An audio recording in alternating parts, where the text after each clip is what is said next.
نحمدہ و نصلی علی رسول الکریم۔ ایک سوال لاہور جو ٹاؤن سے ہمارے پاس ہے کہ کیا چار نبی زندہ ہیں اور ان کو ظاہری طور پر ان کی وفات نہیں ہوئی؟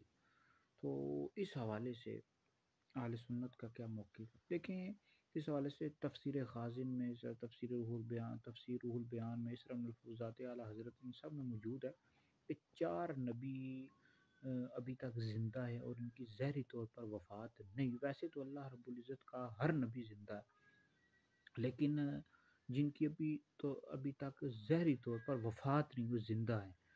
وہ چار نبی ہیں. دو نبی آسمانوں پر، ایک حضرت سیدنا عیسیٰ علیہ السلام، ایک دوسرے نبی حضرت سیدنا ادریس علیہ السلام. یہ دو نبی آسمانوں میں زندہ ہیں. وہ دو نبی زمین پر، حضرت سیدنا خضر علیہ السلام اور حضرت سیدنا الیاس علیہ السلام، یہ دو نبی زمین پر زندہ ہیں. ان کے بھی چار نبی ہیں ایسے ہیں کہ جن کے بھی ظاہری طور پر ان کی وفات نہیں، وہ زندہ ہے. اور اس حوالے سے یاد رکھے کہ امت کا اس بات پر اجماع ہے کہ حضرت سیدنا عیسیٰ علیہ السلام زندہ آسمان پر اٹھا لیے گئے اور وہ قیامت سے پہلے تشریف لائیں گے زمین پر، اور نکاح بھی کریں گے، ان کی اولاد بھی ہوگی، اور نبی کریم علیہ السلام روزہ رسول میں دفن بھی ہوں گے. اس پر تو اجماع ہے کہ حضرت عیسیٰ علیہ السلام زندہ ہے.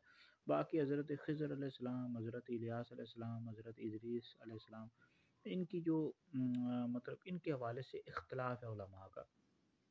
بعض علماء کی یہ رائے ہے، موقف ہے کہ ان تینوں انبیاء علیہم السلام کا انتقال ہو چکا ہے.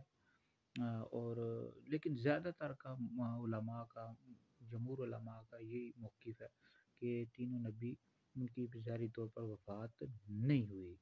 تو حضرت عیسیٰ علیہ السلام کی بہرحال حیات پر کہ ابھی تک وہ زندہ، ان کی ظاہری طور پر وفات نہیں ہوئی، تو زندہ ہیں، اس پر اجماع ہے.